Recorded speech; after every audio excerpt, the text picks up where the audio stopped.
Welcome into today's episode of Pushing the Pile. The show is brought to you by FanDuel Sportsbook. Make every moment more. Mike Renner, JP Acosta, Kyle Long, and we have a very special guest today, NFL quarterback and current CBS NFL analyst, Ben DiNucci joins the show. Ben, how you doing, man? Appreciate it, guys. That's a warm welcome. Probably the nicest I've been introduced in a while, so I appreciate it. Excited to be here. Very excited to have you on today's show. We'll be recapping the two Monday Night Football games. We're going to be doing Kyle's Trench Takes, JP's Playbook, my rookie review, as we do every single Tuesday. And we're going to be doing our Upon Further Review segment where I've seen Ben's take, and we're going to have some fun with Ben's take because, well, you'll have to see when we get to it. But let's start with Monday Night Football, where we'll start with the Bucs-Texans. Bucs win late on a Rachaad White touchdown with under 10 seconds to go in that game, 20-19. Ben, what was your biggest takeaway from this game after digesting it?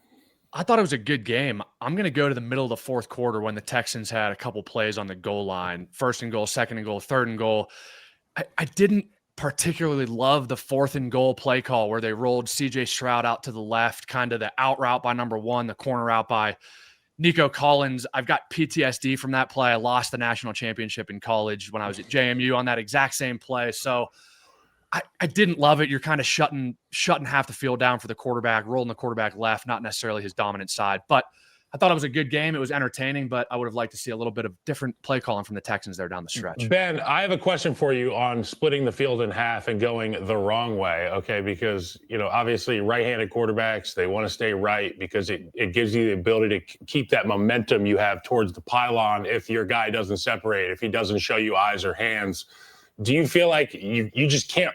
People think you go left, it throws off your throwing, but it throws off your running too. Like you can't, you have to square up for throws and like counter rotate. I would always look at guys trying to do that and say, why the hell are we running this to the left? Like we should just go all to the right. So that's a pretty good point. Seems like you know what you're talking about with the quarterback mechanics a little bit. But yeah, interestingly enough, when you're rolling to your right, your left shoulder as a quarterback is kind of already closed, right? So you kind of hit it. But when we're rolling to the left, it takes a little bit of a concerted effort for guys to get their left shoulder there. And the misses tend to be a little bit high, a little bit outside. That ball last night, I'm not sure if Stroud was just throwing it away. It's 4th and goal regardless. You need to at least give your guy a chance. But nonetheless, yeah, ideally, if you're going to call that play, let him roll to the right, let him be to his dominant side, and let everything kind of get downhill at our targets. We got an accurate ball on 4th and goal, at least give ourselves a chance. So actually, D'Amico Ryans gave a really interesting quote about the whole goal line scenario that we're talking about. He said on the rollout, he said, we went to try and throw the ball and thought we had some matchups. I thought we had an opportunity to hit Nico in the corner, and the ball was out of bounds. It feels like everything for the Texans offensively is starting to unravel a little bit. And it starts with their inability to run the ball. If that's going to be the entire theme, like they had a good scripted opening drive where they were able to run the ball. Nick Chubb had some really nice moments. And then it was just 30, 40 minutes of trying to run against a brick wall in Tampa's defense. And once you're doing that, you're putting CJ Stroud in third and obvious passing situations with an offensive line that's still trying to adjust to the protection. CJ Stroud, for as great of a quarterback as he is still calling the protections for the first time in his career. So you're seeing some of the growing pains there, but starting 0-2 and putting yourself in a hole like this is pretty rough for the Texans, especially in a division that seems pretty winnable still. But it just felt like a really rough game for the Texans overall. You can see the defense start to wear down, and that's going to be the worry for a lot of Texans fans this year. Well, yeah, when you go into the – sorry, Mike. Sorry, Mike. Go ahead. Okay, I was just going to say, with CJ Stroud, yes, there was not much help in the running game, but how much are we going to start putting on his shoulders? Because you could say it was a bad play call, but it was there. It was a throw was there to be made, and he missed it. And the throw was there to be made the play before, too. I thought that was actually a really good call. He had a wide open double move that he just put way too far outside to Nico Collins again. And then the very last drive of the game, he put one in a linebacker's chest. His last 3 throws of that game were god awful. So at some point, the supporting cast isn't great, but CJ Stroud was supposed to be, drafted number 2 overall. He's supposed to be able to overcome this at some point. And it just seems like week after week, he has not been able to. As I think about this roster, Mike, and the turnover they had, obviously not necessarily turnover, but Laramie Tunsil leaves the building. You've got this new look offensive line. You've invested in some veteran pieces that aren't necessarily household names. Okay, that's going to be all right because we've got Nico Collins and we've got the two-headed monster at edge rusher. And what I saw last night was that those top-heavy pieces weren't enough to swing the game. And even in a game where you've got Graham Barton, the Duke center at left tackle, and you've got Charlie Heck out there at right tackle, who's battling his ass off, by the way. I loved a lot of what I saw from Charlie Heck. And if you understand the life of these backup offensive tackles, backup guards, swing offensive linemen, to see a guy get out there on a national stage against one of the best pass rush units and to go compete, I love that. But you can feel in that locker room, and I've been in locker rooms like this before, we thought we had enough, and it's clear that we don't. And it's only week 2. And we saw last year all the wind come out of the sails because CJ Stroud had such an extremely high, and then he goes to the extremely low. They better circle the wagons in Houston because it could get out of hand. And we thought that this was a team with an extremely high floor because of their defense. And on 4th and 10 in a gotta-have-it situation, rush lane integrity went out the window, tackling went out the window on Bucky Irving, and now we've got other holes in our dam that we got to find more fingers to put in, concerning in Houston. And I think from the Bucs perspective, remember last week when we did the most entertaining quarterbacks tier and Baker Mayfield was at the top? I still think Baker Mayfield is one of the most entertaining quarterbacks in the league. I said he plays quarterback with a DB's mentality. Did y'all see Baker scramble for a first down, get hurt, start to roll around, and then get up to immediately shit talk CJ Gardner-Johnson? That is like unfiltered Baker Mayfield. He's such a funny quarterback because he just does everything 100%. Like, if Russell Westbrook was a quarterback, he'd be making Baker Mayfield. And so it just makes him super fun to watch. That's a great comparison. Dude, and the injury, I mean, he rolled around as if you thought like he just snapped his ankle for a second. And then, boom, dude's up. Powered by negativity. He is powered by negativity. And then I got a German Shepherd, and sometimes like I'll step on him on accident. And German Shepherds are very, he lies around, he limps around, I'll throw a tennis ball, and that son buck is gone. You know what I'm saying? I feel like Baker Mayfield's got, I always say Baker's a dog, and a lot of people say that, but I'd say he's either a lab or a shepherd. He's a working dog, okay? He's like a German Shepherd if you put a German Shepherd in like a Schnauzer's body. Like he's like this little guy. He's running around. His legs are moving really fast on the scrambles, but he's just always going 100%. And I think that ability to never be out of a game with Baker Mayfield is huge. But something that really came up when I was watching the game against the Texans, they were able to kind of mash Houston on the ground, which is going to be an issue for Houston. It's been an issue for Houston for a long time because their defensive tackles and their defense is built for getting upfield. It's built for destroying zone runs. And then Tampa hit them with power and counter and duo and running right at the undersized defensive tackles, and they started to make a lot of movement in the run game. So I wonder if this is going to lead to a little bit more adjustment from DeMeco on his defense because he has lighter linebackers. He has linebackers who are still relatively inexperienced. Henry To'oTo'o had a rough game tackling in space, but you need some size. You need some true nose tackles or a true one tech over there to help defend the run. Yeah, I don't know. Houston, I mean, their defense has still, 14 points, 20 points the first 2 weeks. I'm not sure. Yeah, you're going to give up. Like if you're saying, a lot of DCs are making this sort of weighing this right now. Do I give up some big plays in the running game, or do I get upfield to create negative plays every once in a while, whether it's in the running game or the passing game? And I think a lot of DCs are just saying, let me just try to create some negative plays. So we can clean up the running game stuff. We can give up some chunk plays on the ground. We just want to create those negative plays with our front four. I do think, though, from the Texans, before we kill them outright, they played the Rams and the Bucs. They played two very good football teams, and not just very good football teams, very good defenses with extremely good defensive lines and extremely deep. It ain't going to be that difficult every week. And you have a new OC, a bunch of new pieces offensively. I think we can give them a little bit of grace at this point in time. I'm honestly a little bit more worried just in terms of expectations, given the injuries we just saw from the Bucs. Luke Gedeke goes down early in this game, and that was a huge blow. I mean, they were rolling early when he was healthy. He goes down, and for big portions of that game, they couldn't pass protect. And then on the flip side, Kalijah Kancey goes down. And yeah, it's like a super deep defense, but he looked like definitely their best interior pass rusher at this point. Likely him, pec injury, likely out for the year. Gedeke, we still don't know at this point what it's going to be for him. But I think those two injuries coming out of this game with that, Bucs got to feel like a little bit, it kind of has to hurt. Well, here's the issue, Mike. They're spoiled with talent at the receiver position. They've got 42 guys who can win in man, and they've got 17 guys who can find a soft spot in zone. But you can only put 2 of those guys on the field now. And Ben, you can speak to this. You're only going to be able to go some of these heavy play action looks when you want to pass the ball downfield because you don't have the luxury of spreading it out anymore. Even if Graham Barton's a good player, he's out of position, in my opinion, at the tackle spot. And to your point, Gedeke being out of the game, you have to give a little bit of help. But on the other side of the coin, you're not going to be playing Will Anderson and Danielle Hunter every week. And you're not going to be playing a team that has sticky, gluey corners on the back end that force these split-second decisions to be made. It'll be a little bit more peaceful in the pocket, and hopefully they find a way to get some of these 3 receiver looks as opposed to just going so we call it, what was it? It was chip, and then Dorito was both chips, right, Ben? Yep.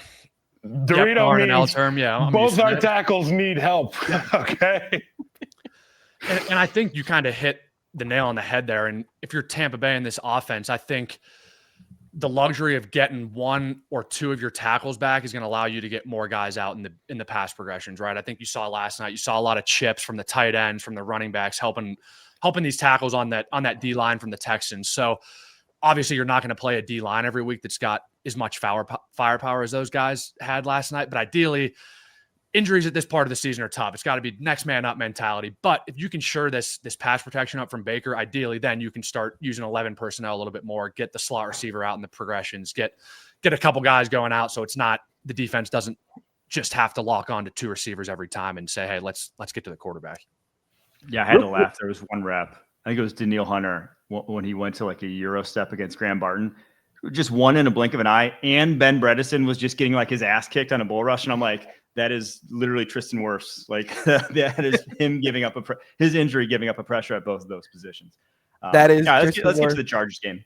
Chargers at Raiders here. Chargers win going away 20-9. Geno Smith.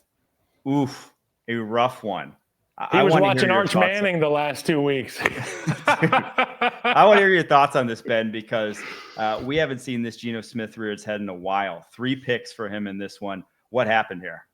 I did that in a preseason game a couple years ago, and that's why I'm sitting behind a mic talking right now and not playing still on Sundays. So, it's kind of one of those games we really haven't seen Geno do that, right? And after you watch the first play, Genty goes and puts his head down and runs somebody over, and you're like, okay, this could be a game. And that Chargers defense is nasty. They forced Geno to just make some really, really uncharacteristic bad decisions. And when you've got a good defense in this league, sometimes a good defense is better than a good offense. And they really, really made Geno kind of look just average last night, right?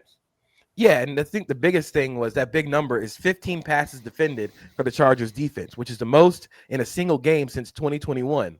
Geno Smith, normally quick passer, 2.82 time to throw. Last night, his average time to throw was 3.11 seconds.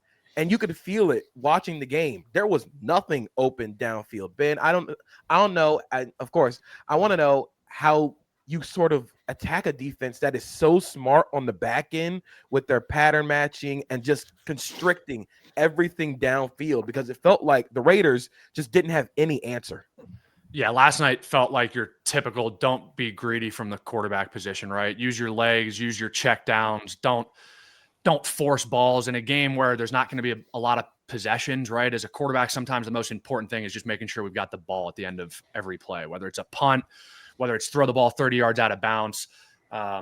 This Chargers defense looked really, really good last night. And yeah, Gino's going to get up, watch the film this morning. I'm sure he's going to be as tough as anybody about how he played. And the biggest thing, quarterback, we try not to make the same decisions or same mistakes twice. So next week, hopefully he comes out, watches the film, says, hey, there's a time and a place to make a play against a defense like this. Sometimes I got to know, hey, check the ball down, throw it away. It's not necessarily the end of the world. Don't make a bad play worse, if that makes sense. Yeah, from my rewatch, I guess not rewatch, it was the first time I watched on the All-22. I thought Jesse Minter just ate Chip Kelly's lunch. Truthfully, I thought Chip Kelly kept sending 2- and 3-man deep concepts into quarters coverage, and just there was nothing open down the football field. And you know what, Geno Smith, though, even if nothing's open, he's still going to take a chance. He's what we were talking about yesterday with Dak. Those kind of guys who just they're going to attack. At some point, you got to protect your guy and give him some more underneath stuff, give him some more easy stuff, even if it's just a completion to get him rolling. They kept sending downfield concepts and with nothing to show for it, with just no real guys getting open. And some of that's the fact that this Raiders receiving core has specialists that we talked about last week. It's not one guy. They're one guy as a tight end. That's really one guy that can get open. And he's hurt. And yes, so I do think that this was kind of a Chip Kelly, hey, welcome to the NFL sort of moment. The coverages are a little bit different than you saw the last time around. And there was some balls sailed too. Let's not be, it wasn't like he had guys hanging off of him in the pocket. A couple of these misses, particularly the first interception over the middle of the field on the right hash, he went about 4 yards left of his receiver. And, I might have a little CTE, but I can remember a conversation we had this offseason saying that Geno Smith was the perfect guy for this offense because, to your point, they've got specialists. They got guys who can catch the ball. You put it in the target area, you can close your eyes. You know they're going to catch it. Geno Smith's the guy, like we've heard with Matt Stafford on deep out routes. It's a long handoff. That's what I thought it was going to be with Geno Smith. And I'm watching last night, and conversely, on the other sideline, Justin Herbert can't miss. Handoff. You have to think that there's some pressure there, knowing that the guy on the other sideline, they're going to score every time. And it may not be a touchdown. I think they had 4 field goals, but it's pretty damn close to every time. And we're going to talk about the Chargers. But when your superpower, when you don't have your fastball, as it were, I was a pitcher, Ben, and there were, I threw 96 miles an hour from the left side. For the most part, that stuff worked. But every once in a while, you come across a kid from the county who could turn 96 around real quick. And it was like that first batter hit a bomb. And you got to find something else. They never did, and it got out of hand. I wonder if Tom Brady was in Chip Kelly's ear too much this week, saying, "Hey, let's try to push the ball down the field a little bit." So I wonder if there was a little cat and mouse going on there. I don't know. I don't think Tom Brady was actually doing anything. I think he was just putting those on for show. I think he just had on the headphones. Nothing's going on. He's listening to some music. He's not paying attention. I don't think he's paying attention up there. I have a take on this. Absolutely not. I have Tom Brady. I have a strong take on this. Tom Brady. Have you seen him in that? What was the soccer clip where he wants to fire the head coach the first time he meets him? He said he doesn't like Wayne Rooney's preparation. Brady is a control freak. Brady was probably asking to call plays halfway through that game. Mike, tell me if I'm crazy. Tell me if I'm crazy, Mike. Oh, I am crazy, by the way. But Tom Brady, the greatest football player that ever did it, gets out of the game. And Ben, you're dealing with this right now. You don't have a helmet on. I haven't had a helmet on in a few years, and it's really, really effing hard to figure out who you are, what you want to do. Tom Brady has had autonomy his entire career, okay? He runs meetings. He's the guy in the front of the offensive meeting room. He runs blitz meetings, all that. He's the leader. He goes to the booth. It isn't the version of Tom Brady that everybody imagines that they're going to get. And I'm in the camp of Tom Brady's the greatest of all time. He's going to eventually be the greatest of all time at this too. Maybe he's not scratching that itch completely in the booth. Maybe this minority ownership thing, there's too much red tape. Maybe there's too many external voices coming into his life.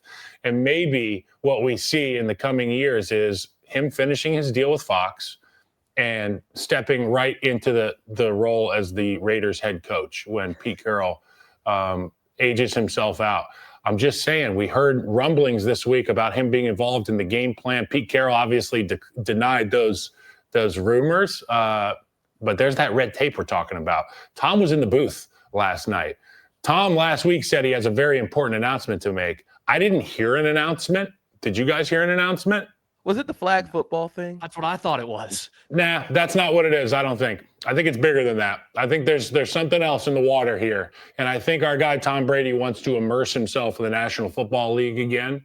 And I don't know. I just think it would be pretty cool if Tom Brady was a head coach.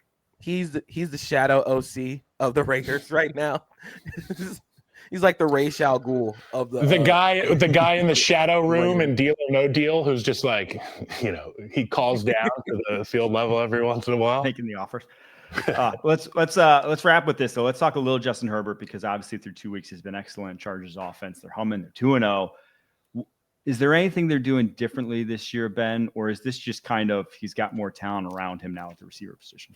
I think it's a combination of everything, right? I think if you just purely look at talent level, this dude is top 5 in the league. I don't even think it's remotely close, just in terms of physical stature, the way it comes off of his hand. Like I've been around Josh Allen. I was in training camp for the Bills last year. I've seen Herbert throw live. We did a few joint practices with the Chargers. He looks different. It comes out of his hand different.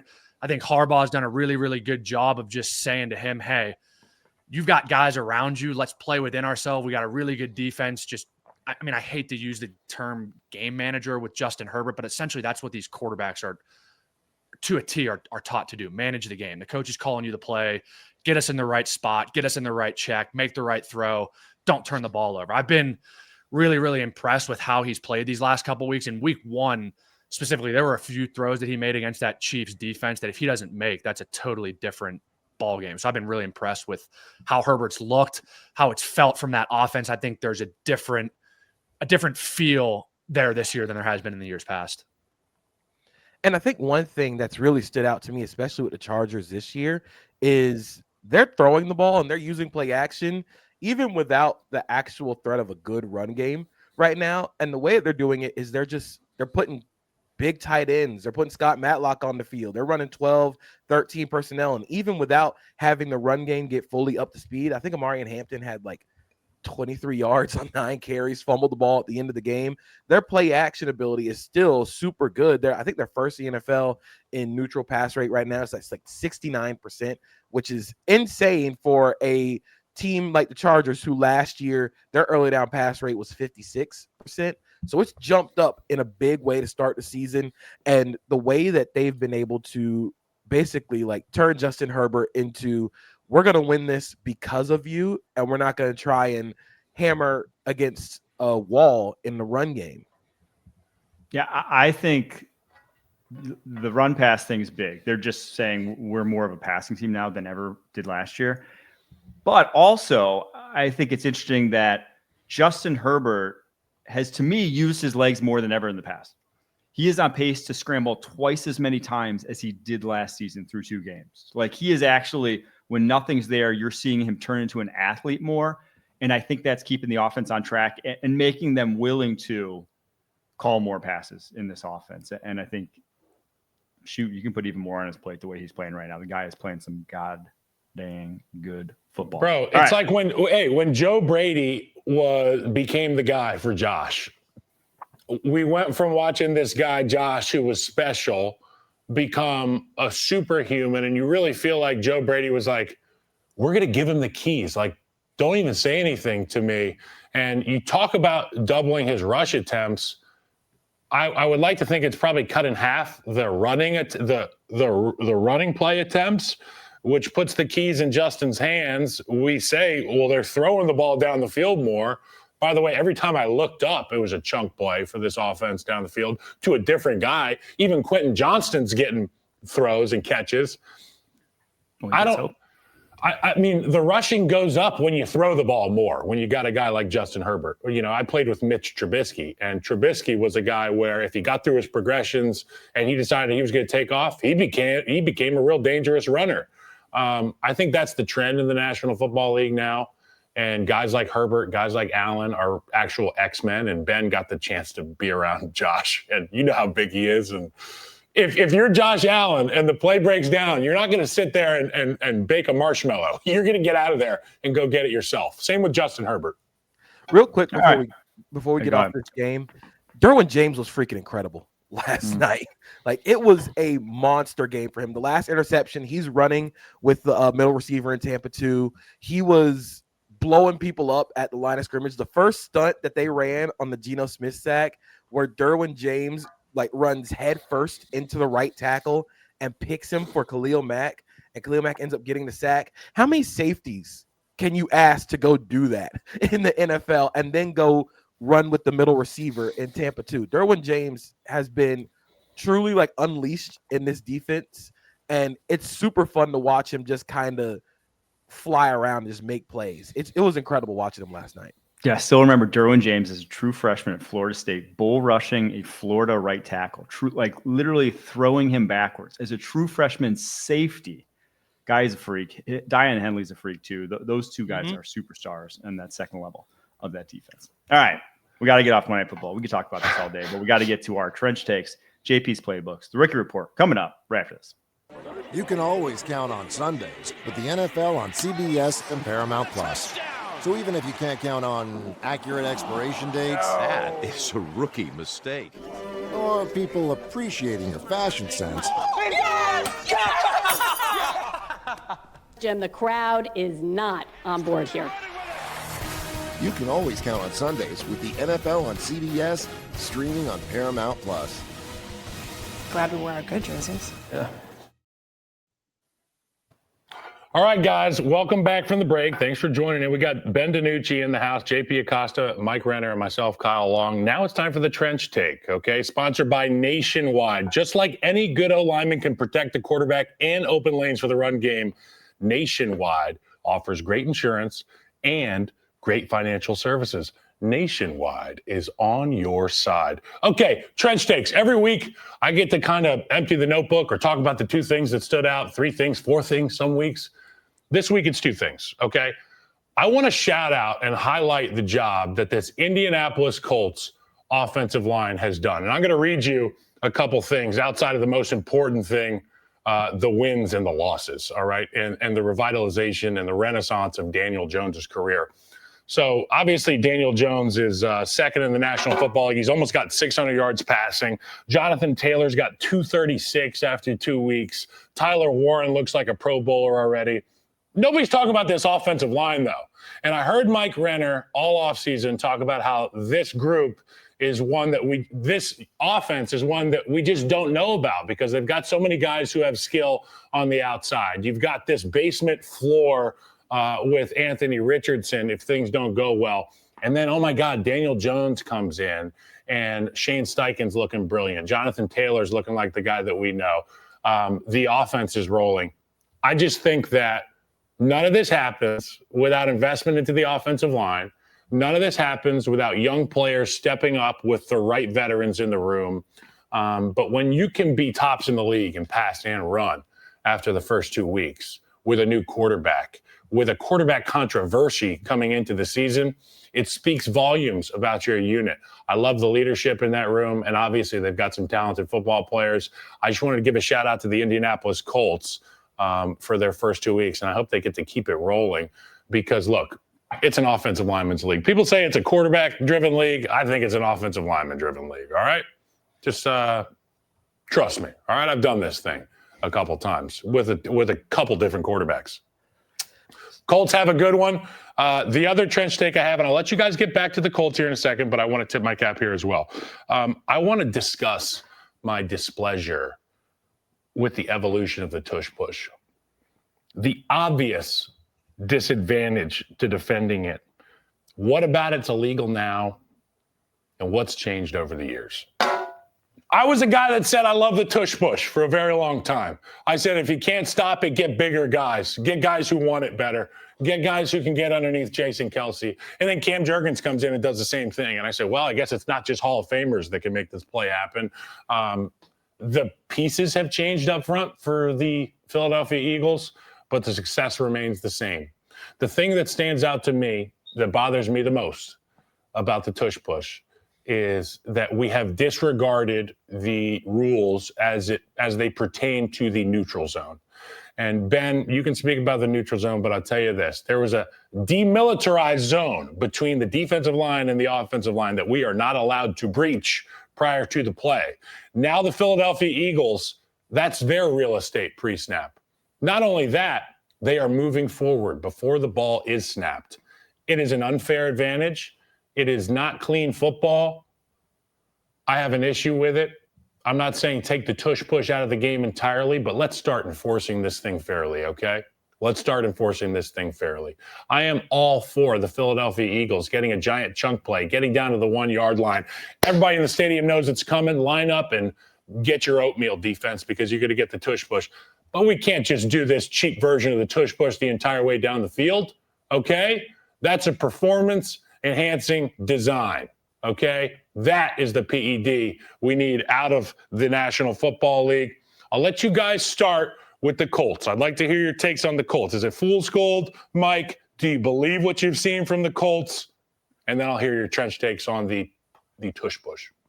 Yeah, so obviously brand new center, brand new right guard. I guess Gonsalves played a little bit there last year, but lost both their guys. I think Tanner Bortolini's been awesome. That was probably the one I was a little bit more worried about because he was a day 3 guy. Gonsalves was a 3rd rounder. You thought he'd probably be okay, already had some experience there.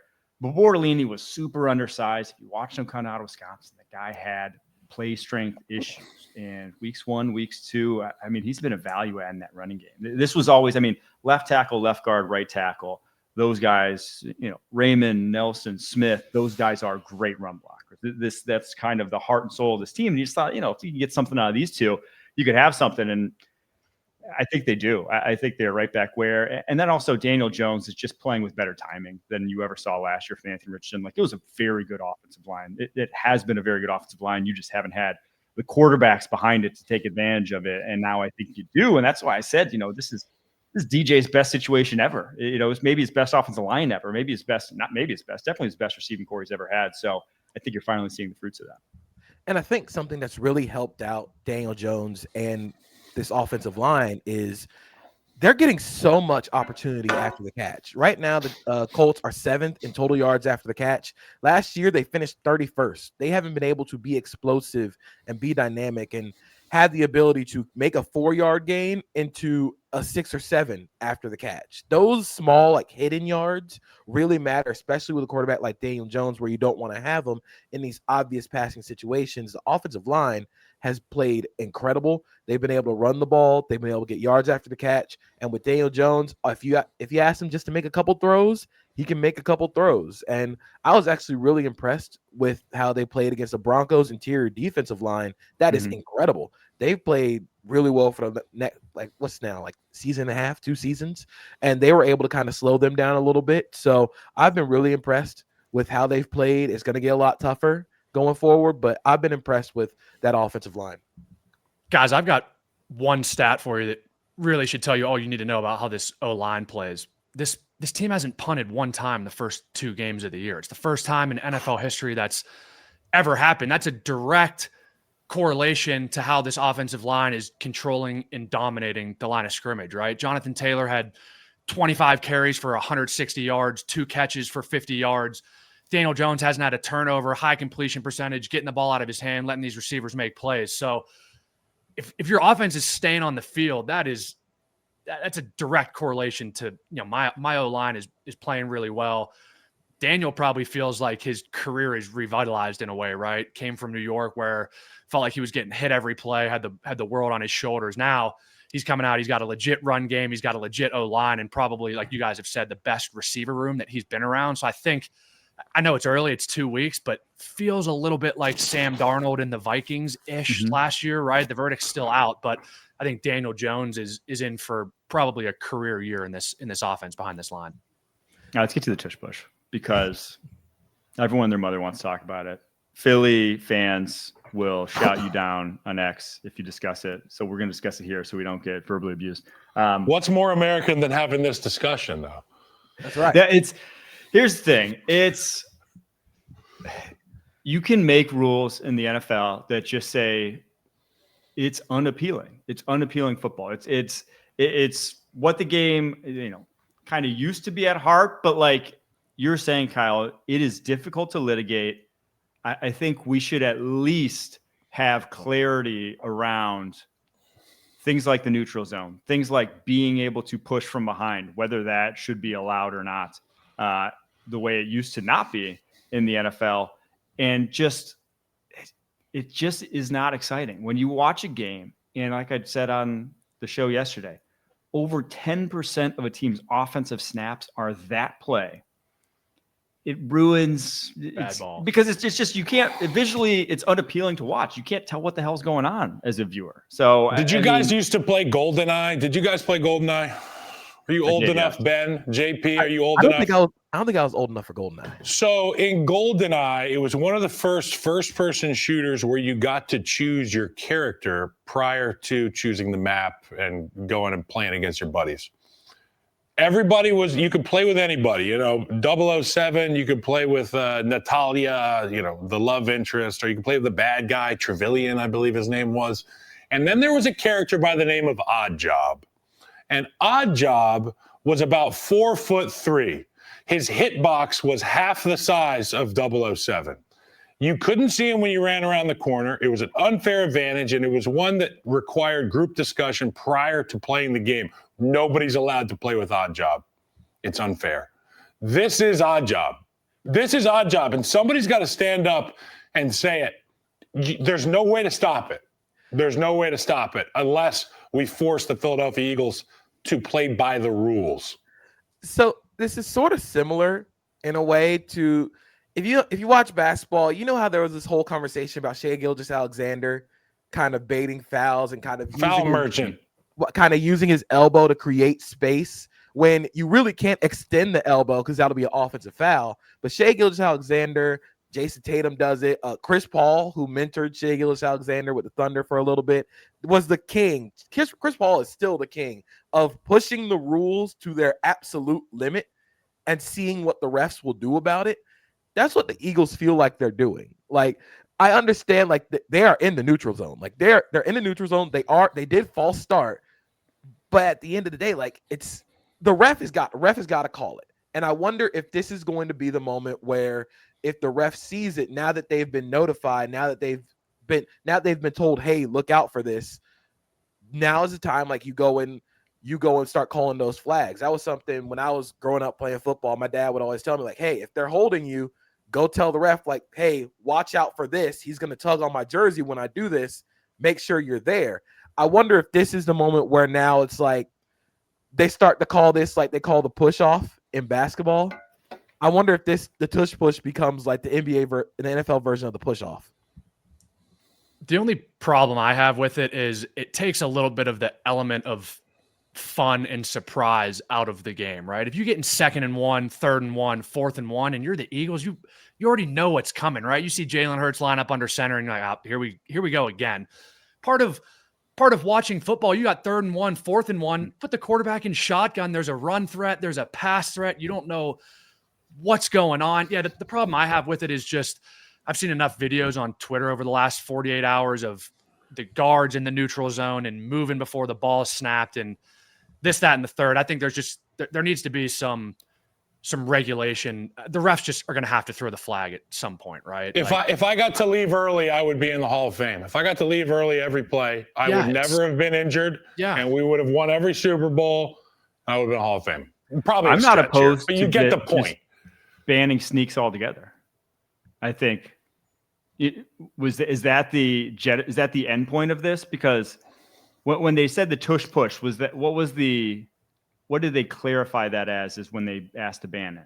Because I think like the sneak itself, there's some element of surprise to it sometimes, but I think it's just is in and of itself an unexciting football player that I think you could litigate it by being like the quarterback directly moving forward at the snap, getting the ball from under center is no longer allowed. I don't think that's just from an entertainment standpoint. I don't think a lot of people would complain if that just was taken out of the game. I don't know. I still kind of think the tush push is cool. I think it's kind of fun.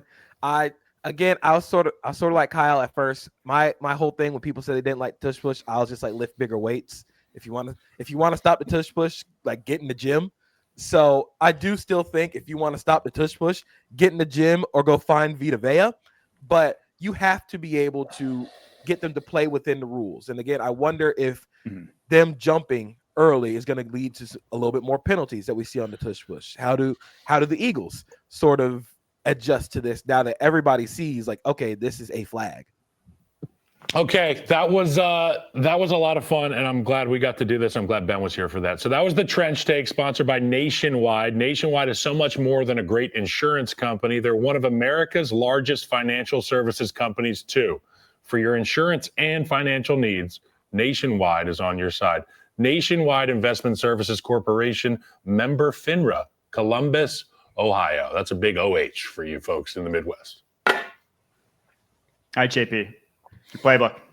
All right, so our first play, we're going back to Indianapolis. It's a big Colts day today on the podcast. And the big reason why I think that the Colts are 2-0 is because of rookie tight end Tyler Warren. Leads all tight ends in receiving yards, is 7th among all players in yards after the catch. That's the big thing. He is dominating after the catch, and Shane Steichen is drawing up some really cool plays to get him out in space. I actually had this one drawn up on the whiteboard, but what he's going to do is he's going to motion.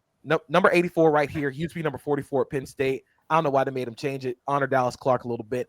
But he motions into the backfield with Daniel Jones and Jonathan Taylor, both in the pistol formation. And what this does is now you're thinking, oh my gosh, it's a run play. This is what the Colts like to do. They actually ran a zone read with Tyler Warren on 4th and 1 during this game. That was really hilarious because the Broncos didn't fall for it at all. But the play action concept is going to see this slot receiver on the inside. He's going to run a clear route to kind of take the safety away. And then the outside receiver just runs a go route to take Pat Surtain or Riley Moss, that is, outside of the play. And once both those guys are gone, it's Tyler Warren on a linebacker. But these linebackers have no idea that it's a pass. This is screaming run to them. They're coming forward at full speed.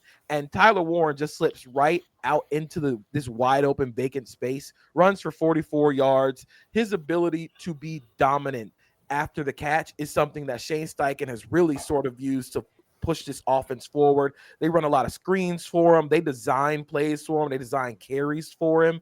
And I think that his ability after the catch is really helpful to this offense, especially, and I know you guys talk about it more, with how 12 personnel has sort of become the new norm in football. Having a guy like Tyler Warren who can be a guy that you give carries to, who you can get to dominate after the catch. He is a chess piece in this offense.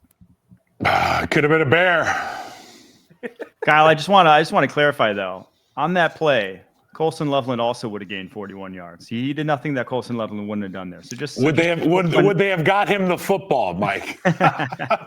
Well, it depends on what uniform he's wearing. If he's wearing a Bears uniform, absolutely not. Absolutely I'd say if he's wearing a Bears jersey, that's probably ending in a sack. Hey, look, when you got a threat in the run game that is equally a threat in the pass game as a tight end, Ben, you can speak to this. You can do a number of things with that guy. Okay, so when I was in Chicago, we had a tight end by the name of Martellus Bennett. And we also had a guy by the name of Zach Miller. Zach Miller was our Aaron Hernandez type. He could go find the soft spots. He could beat linebackers in man coverage over the top. You know, you saw Cutler hit him a lot. Martellus Bennett was with me and my guys on the line of scrimmage. He was a point of attack guy. But you start thinking he's a point of attack run blocker, and next thing you know, the 6'7" unicorn is on the backside of the field with a lot of runway. Tyler Warren, you earn those chunk plays in the pass game by earning your respect in the run game. Shane Steichen knows that. It's a match made in heaven down there. I thought that was a pretty unique play design. If you go back earlier in the game, I'm not sure this is valid or not, but if I had to guess, there's probably some similar play where they ran a run off of that look at some point earlier in the game.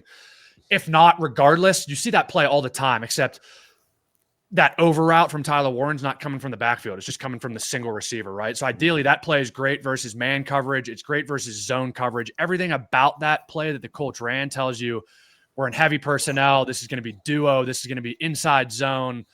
We're playing smash mouth football. I thought that was just a really unique, kind of interesting new twist on that play. And I would not be shocked at all if over the next couple of weeks we see some teams use that exact formation, exact play, different ways to get there, of saying, hey, this is a really good job. This coach generated an explosive here. Let's try to see how we can use this. The Chargers actually also ran something similar against the Chiefs in Brazil, but they were in I formation, and Tyler Conklin was in the backfield, and they sent him on a sail route through the backfield, but from the fullback spot. So you're starting to see a lot more teams, because like they want a fullback, but not like they want a tight end at fullback, so they can get him vertical out of the backfield. And getting your guys vertical out of the backfield is always going to be an advantage in the passing game. So if the Colts are able to do that with Tyler Warren, you're just designing more good touches for him. I have one more last take, and we'll get to your second playbook here. I think that receiver in the NFL is increasingly becoming an intelligence-based position, a football IQ-based position. And I think you're seeing it with this rookie class, guys like Emeka Egbuka, guys like Tyler Warren, who like that's what they were known for coming out of college. Oh, all of a sudden, like they're making immediate impact. Is it because they're the most physically gifted receivers in this class? Absolutely not. It's because those guys know how to do the little things at the position that if everyone's sitting in zone, which 90% of some team snaps are just like some form of like these amoeba zones that everyone's playing. If everyone's sitting in that, you better be able to know how to find the space. It's not just, can I get open one-on-one?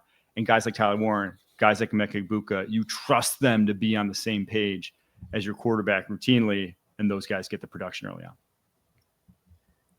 All right, so we are going to our second play, and this also is going to be one that Mike really loves. We're going back to Thursday. We're going back to the Green Bay Packers and their defense, which is, I know I said I was too young for GoldenEye, but do you guys remember the Sonic drowning sound in the old Sonic games? And it'll speed up.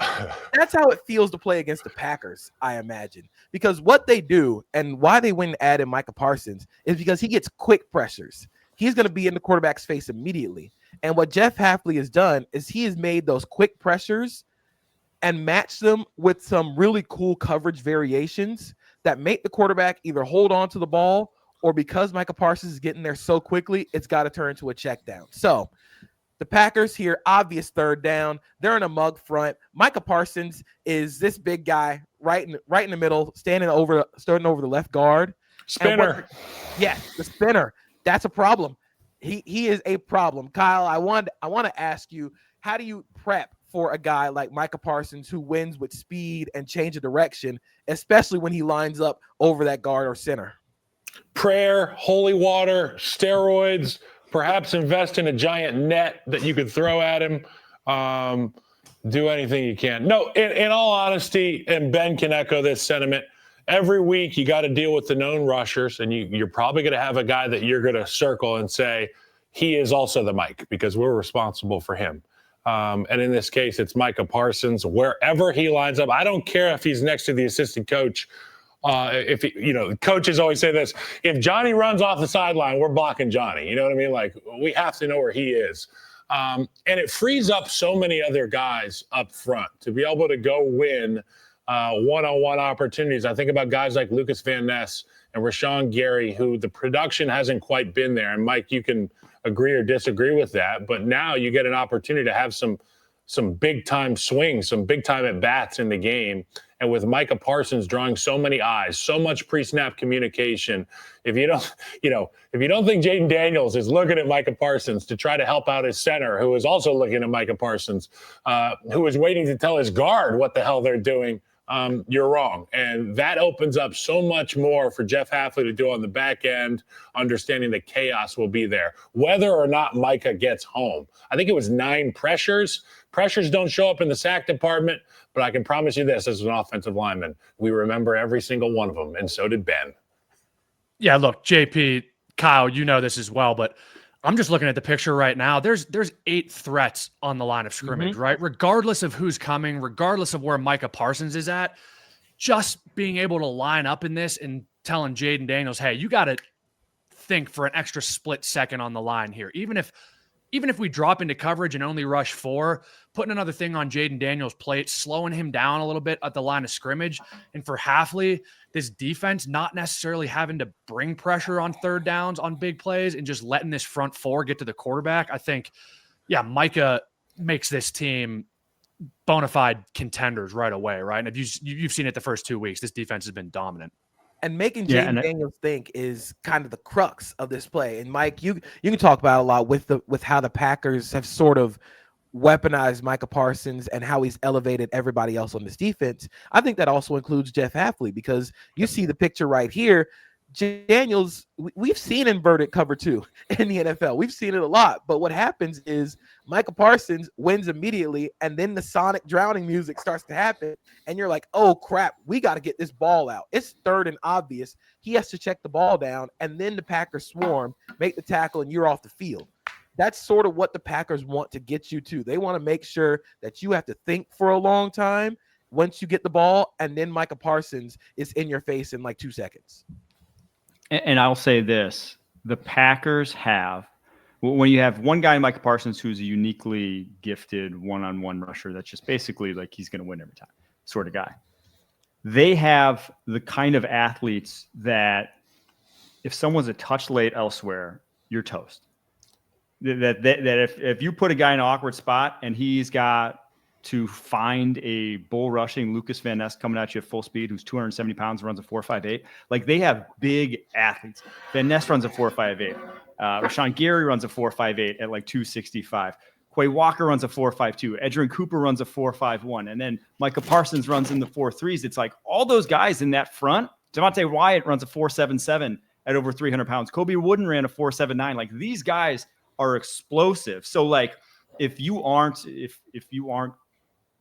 just ready for what's coming at you, then those other guys are going to win their reps too. And so there is just a lot of speed and a lot of power on that Packers front outside of Micah Parsons, who kind of just, as you said, raises and floats all the other boats. Can I get a one shot, Harry, really quick? I want to show what Mike's talking about. Okay, so I am the offensive guard, right? I'm the offensive tackle. I'm at the right side, so my defensive end is right here. Micah Parsons now walks in here. Now me and the guard have to figure out, are we going to squeeze on Micah Parsons? Am I taking a vertical set? Because there's about a dozen different ways you can set. So now Micah Parsons is inside. The decision we've made is we are going to squeeze him if he comes. Well, Micah Parsons is a good enough athlete to say, I'm going to pretend like I'm coming. And it's going to force their hand as a right guard, right tackle to stay put, which keeps me here.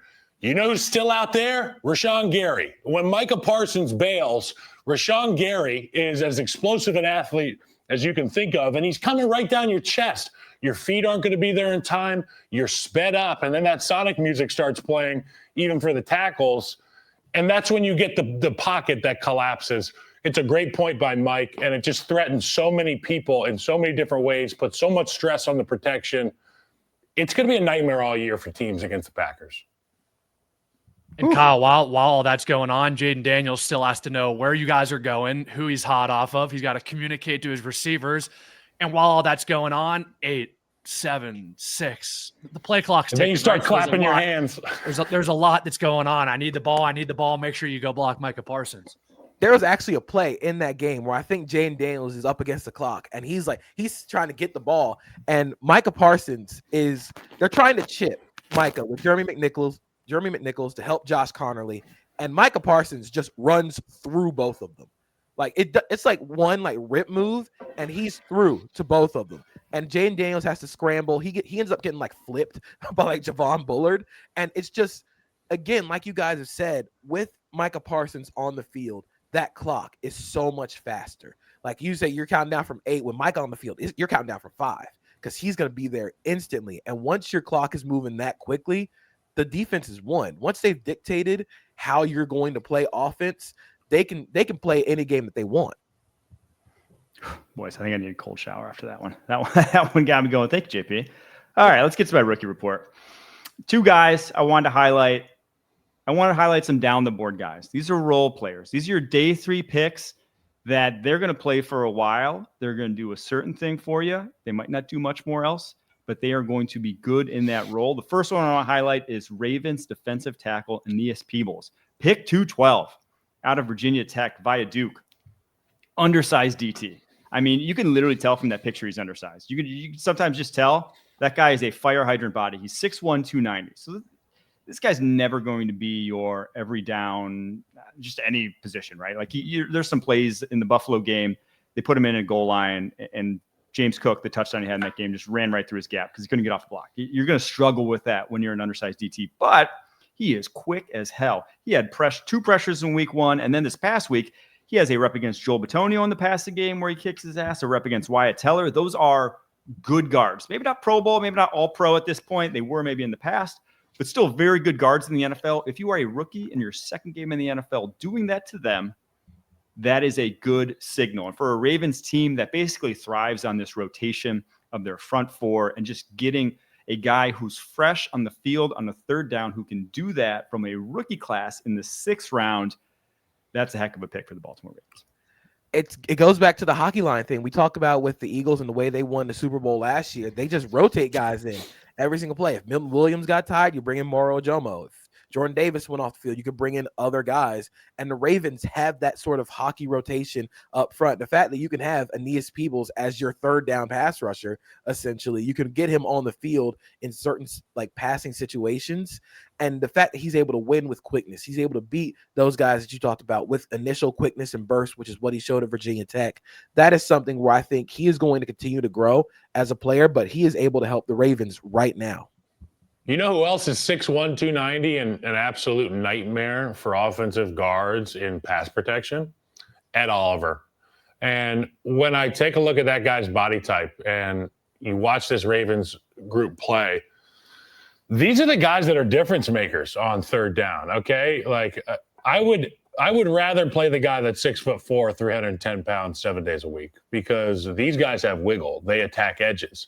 And what tells me that he's going to be a special player is that this is early in his career. What you see from the pass rush department from young players is indicative of just their natural skill set and their ability to just go out there and be a freak, let your freak flag fly. As we see him play more and more football in the National Football League, his recognition will go up, his play strength will go up, in my opinion, and then he'll start being able to make plays in the run game.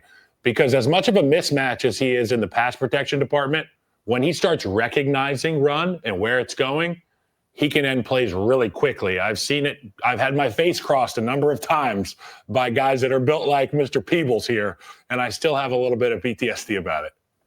Kyle, what about Aaron Donald? That Aaron Donald sounds like he was 6'1", 290 as well. Kind of looks He was similar. less than that. He was like 265. Aaron Donald wishes he was 290. Sorry, you know what I'm saying? Too much He credit. was probably 275, but it's a great point. It was a similar type of deal. And when Aaron Donald figured out his play strength and recognition, he became the best of both worlds.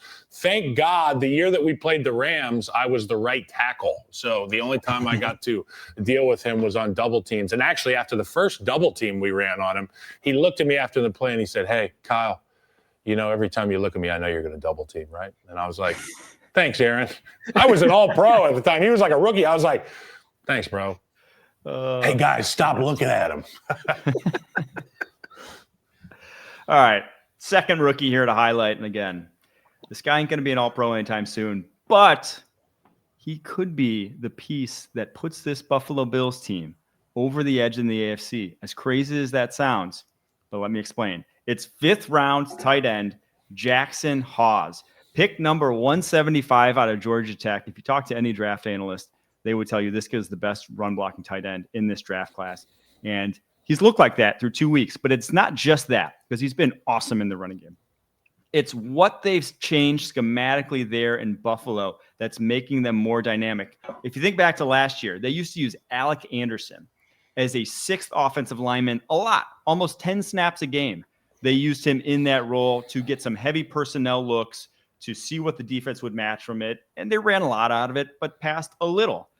Well, they've kind of taken that out of their playbook only 5 times the past 2 weeks. So like basically cut it in a quarter. And they've replaced it with these 3 tight end looks, or 2 tight ends and a fullback, depending on how you want to categorize Jamie Gilliam. Either way, that's what they're doing more now. They've already had 30 snaps in either in 22 personnel, or 13 personnel, one back, however you want to describe it. Again, however you want to categorize Jamie Gilliam, that formation, they have 30 snaps. They only did 53 all of last year. So they have changed to basically their sixth offensive lineman now is Jackson Hawes because he's that good in the running game. And oh, by the way, what can he also do that Alec Anderson couldn't?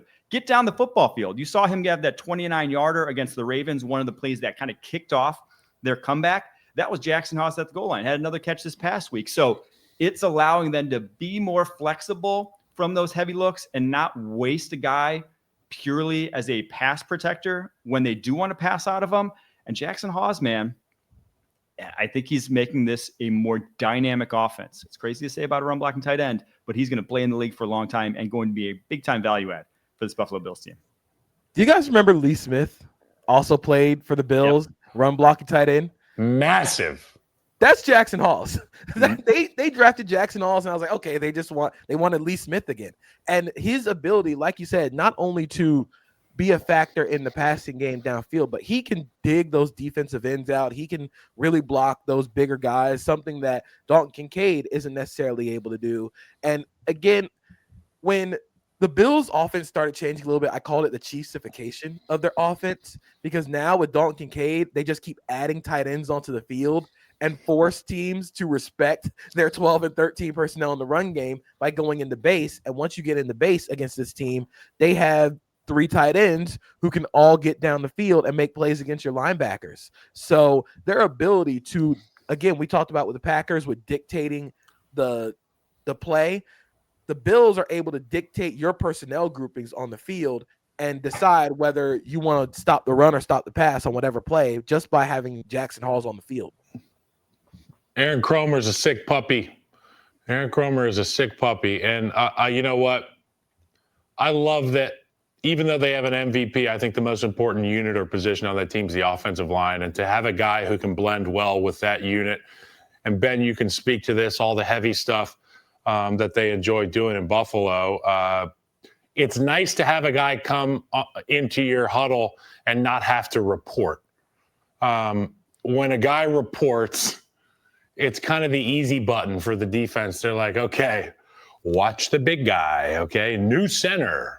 When you get a guy like this at the tight end position who can sneak his way into the huddle and then line up, run or pass, and not really be a highlighter shade of yellow that is like standing out to the defense, you can do so much. You can run the football, you can pass the football. A strength for the Bills gets even stronger, that line of scrimmage. And it's a great pick. And I love the Lee Smith shout out. Bear Pasco was another one that I played with that was like my size. I'm thinking down the road a little bit on how this is going to progress throughout the season. I was with Sean Payton in Denver a couple years ago, and Joe Brady is obviously from that Sean Payton tree of coaching. And something that Sean liked to do a lot was go in 13 personnel, break the huddle. It looks like a heavy run personnel formation. All of a sudden, hey, explode. Now we get to an empty formation. The defense is most likely in base, right? They're here in 13 personnel. So now all of a sudden you've got 3 tight ends on the field.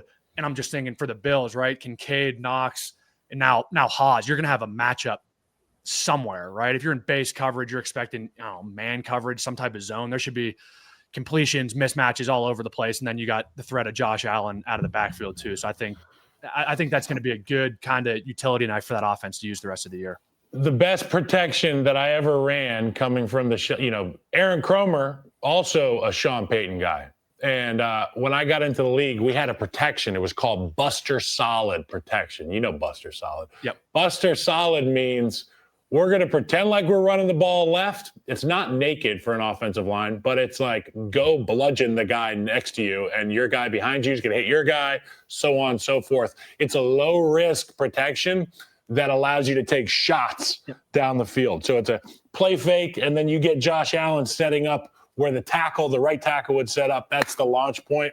You get a guy like Hawes, you can do a million different things with this Buster Solid type protection. You can get the QB leak or the tight end leaks.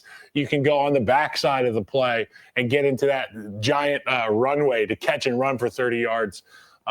It's dangerous. It's dangerous for these guys. All right. There's our rookie review. JP's playbook. and the Trench takes for this week. We're going to take a quick break. After that, get to our Upon Further review to cap off week 2 of the NFL. You can't count on Derek's tong skills. Oh, Tony, I think it hit the ground. But you can always count on Sundays with the NFL on CBS and Paramount Plus. All right, Ben, kick us off. Yep, guys, upon further review this week, I'm going to the special teams side of the ball. I'm making the claim that special teams are just as important as offense or defense. They're a third of the game. I think this new kickoff rule has kind of brought some excitement, some intrigue back to special teams a little bit. The first 2 weeks of the year, we've seen a couple games kind of directly affected by not knowing the rules. And I think it's been very interesting to watch the dynamic between coaches, between players. Week 1 on Monday Night Football, we saw late in that game, Minnesota versus Chicago. The returner caught the ball a couple yards deep in the end zone, looked for a split second to the sideline, and O'Connell's telling him to bring the ball out, kills the 2-minute warning, right? Now all of a sudden they're able to end that game. Yesterday we saw it in the Seattle and Pittsburgh game, right? The Pittsburgh returner drops the ball, lets it go back through the end zone, thinks it's a dead ball. All of a sudden Seattle jumps on it and it's 7 points. Pretty important play in that game when the final score ended up being 2 scores. And then the obvious one was the Denver-Indy game that we saw yesterday at the end of the game. Sean Payton, whatever you want to call it, called that block where, either supposed to be touching the center, not supposed to be touching the center. I don't know, whatever it was, but tip your cap to the kicker, let him make a 60-yarder. Don't call that play. So upon further review, special teams are just important as offense and defense. Yeah, Brandon Aubrey can echo that sentiment as well. It was a huge week for special teams. I agree with that, Ben. I agree with that. I'd even go to a more and also underrated part of special teams and being such an important part of just as important as offense or defense. We go back to week 1 with the Atlanta Falcons. Younghoe Koo misses 2 field goals. They lose that game. They bring in Parker Romo.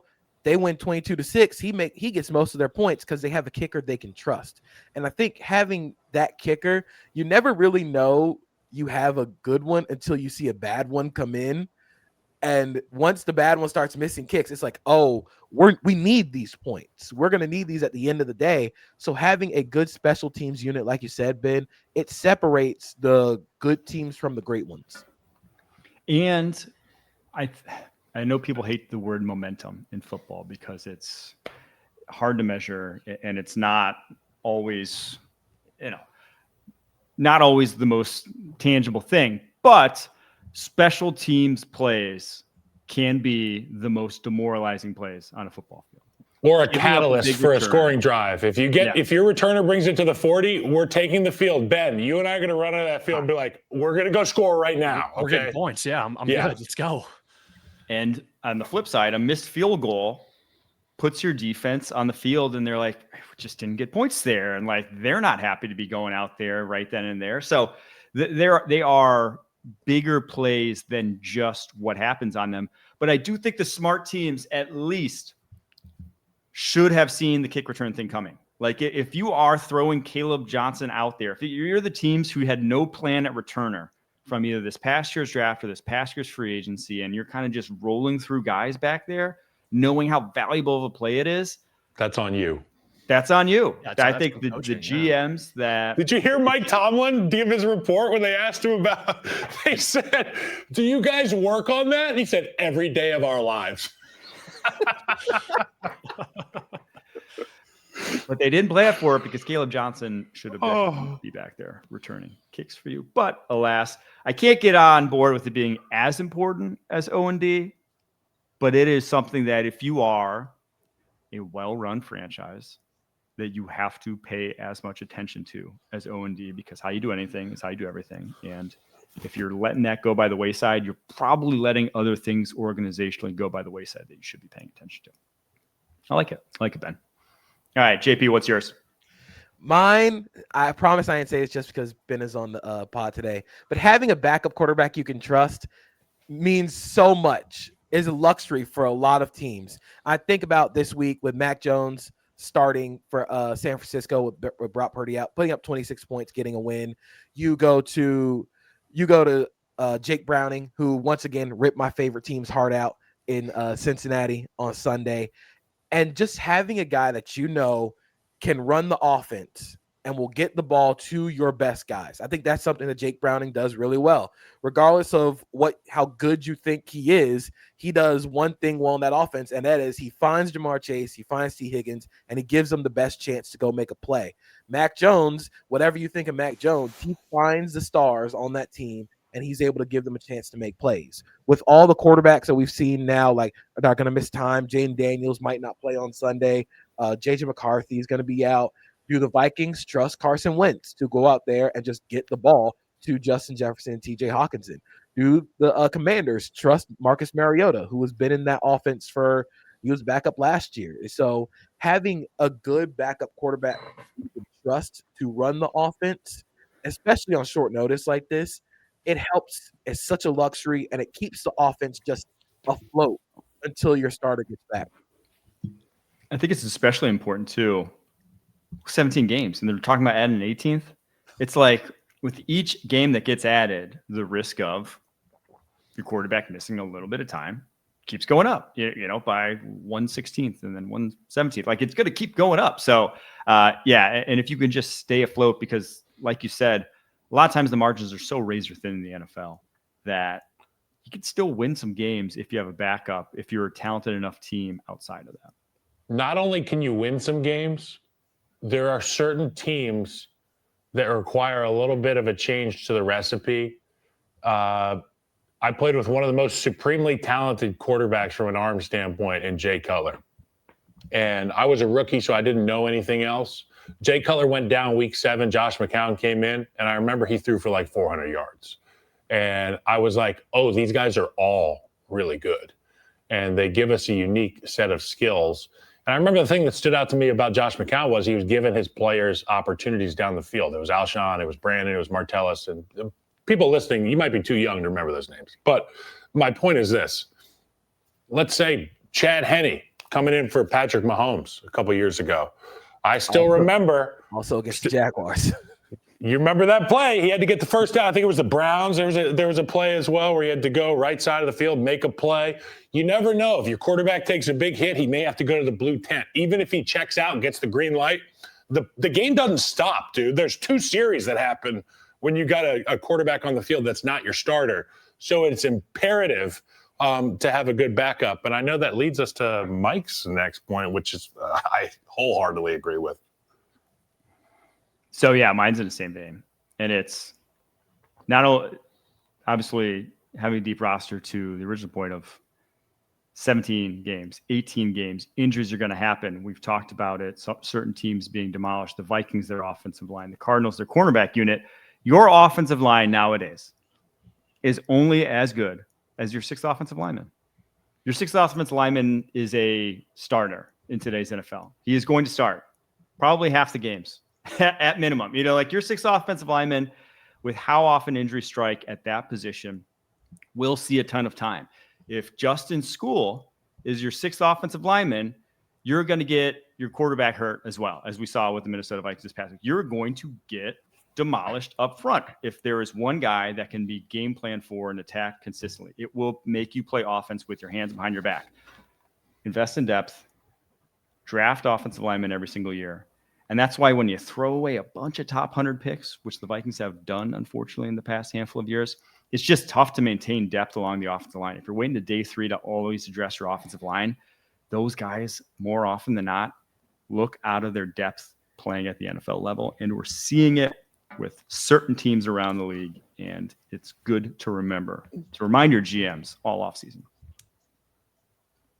Kyle, you can probably speak to this better than I can, but yeah, I mean, there's a direct correlation between how your O-line plays and how the quarterback plays, I think, right? And Mike, you just said Minnesota, but I'm going to look at Cincinnati too, right? Look at Joe Burrow the last couple of years. I've seen some comparisons to him and Andrew Luck just in terms of the hits on their body over the first couple of years of their career, the injuries. I mean, it's hard to not look at Cincinnati and say, how are you not investing in the 5 guys in front of our franchise player? We're paying Joe Burrow $250 million. Why don't we take care of what's in front of him? So yeah, that's my gripe with it. I think, yeah, there definitely needs to be a more concerted effort to protect and really put a emphasis on that group of the unit on the offense. It's funny you mentioned Cincinnati because it feels like they hit the nail on the head in the skill department, and whoever's in charge of the bigs department just, either falls in love with traits or size or something, because I look at the guys that they've brought in. Orlando Brown Jr., obviously massive and well-known household name, but not a top 8 left tackle in football. Amarius Mims, physical specimen, ton of development and things you have to teach him how to do. And, that reared its head early. He's been better. But if you've got a Rolls Royce, you want to put it in a garage, okay? You don't want to just put a tarp over it. And you've got a Rolls Royce and a couple Ferraris next to it in Cincinnati. And right now they just threw a picnic blanket over it. And it's like, is this ineptitude? And I hate that I love that you bring up the Andrew Luck comparison. And I hate that that's where we are, because I love football and I loved watching Andrew Luck play football. And I felt robbed when Andrew Luck was forced to step away from the game of football. And I'm not saying Joe Burrow's there right now, but what I'm saying is, man, oh man, it's eerily reminiscent of that situation. And it sort of reminds me of, the whole conversation on how has QB development got this bad? All the QBs are bad in the NFL and in college football now.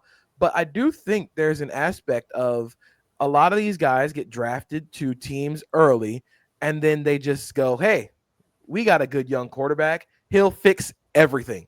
I've seen it. The Jaguars drafted Trevor Lawrence and then gave him the worst receiving core, I think, of all time. I think Laquan Treadwell was the wide receiver 1 at some point during his first year. They had receivers run into each other. He was running for his life the entire year.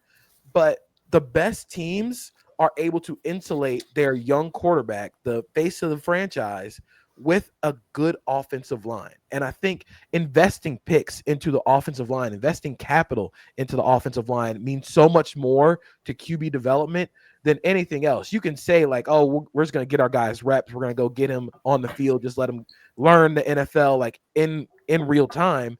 But you're not going to learn anything if you're getting hit every single play.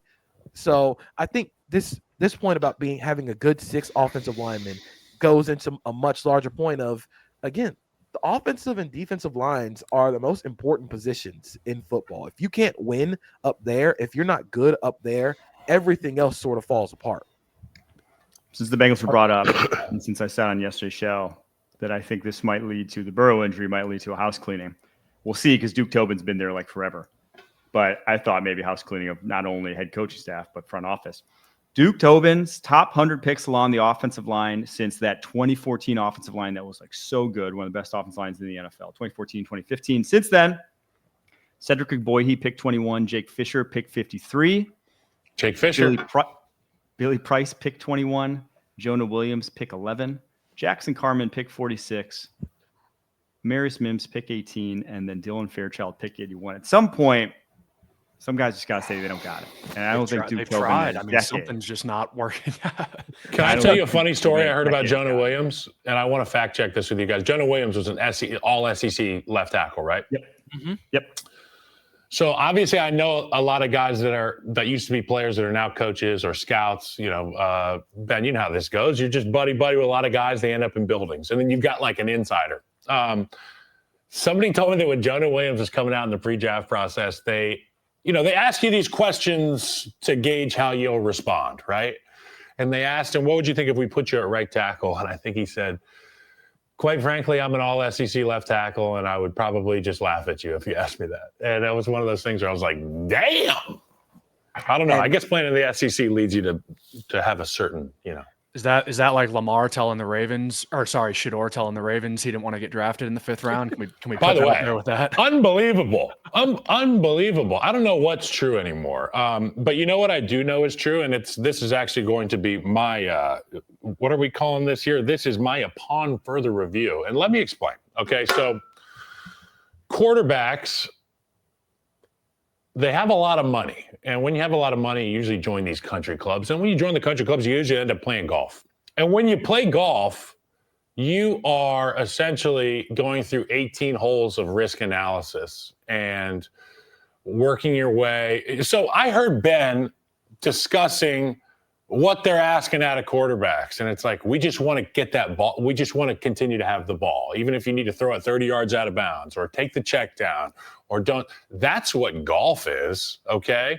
All the great quarterbacks that I know are golfers. They're obsessed with golf. They're obsessed with risk aversion.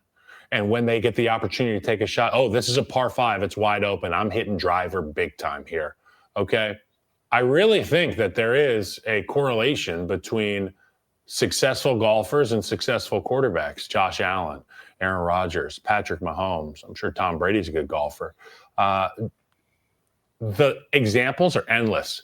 And then when I go watch these quarterbacks that are struggling, particularly young quarterbacks, I say, man, that guy would benefit from playing golf.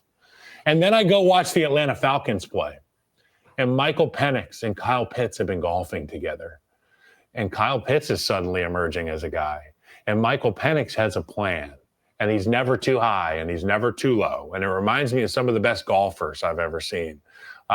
It was a thought that came to me watching that Thursday night game. And I figured, why not have this conversation here? And I'm glad Ben's here for it.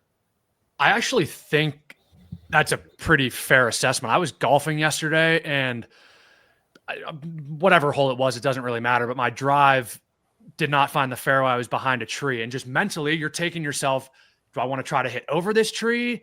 Do I want to hit under the tree? Or should I just be smart and put this thing 20 yards to the left in the middle of the fairway, right? Get to third and manageable. Yeah, it's 3rd and 12. Do I want to try to be a gunslinger here? Do I want to try to hit the check down? I got to know a time and a place, throw the ball, whatever it is, right? So I think that's interesting you brought that up. So maybe the headline on ESPN later is breaking news. Kyle Long claims that if quarterbacks want to be better on the football field, they need to be better golfers. So maybe that's I'm going to start a quarterback camp where we don't have footballs. We just have a Top Golf thing. And, yeah. By the way, we made our Super Bowl picks, and I picked Jackson Dart in 2027 based solely on his Top Golf swing. Mike remembers that. I think we had a couple too many dark and stormies down there in New Orleans before that show. He's got a couple years to figure that one out at least. So, but the reason I like golf is it translates so much to being quarterback, right? Everything is about the next play. You can't worry about the last shot. Can't worry about an incompletion that you threw on first down. Get yourself mentally past the last play, whatever it is. If I got a chip, I got a putt, I got a 3rd and short, put yourself in that moment, control what you can control, and go attack. So I think that's why quarterbacks like playing golf, is because it's so similar to being in between the white lines on Sundays.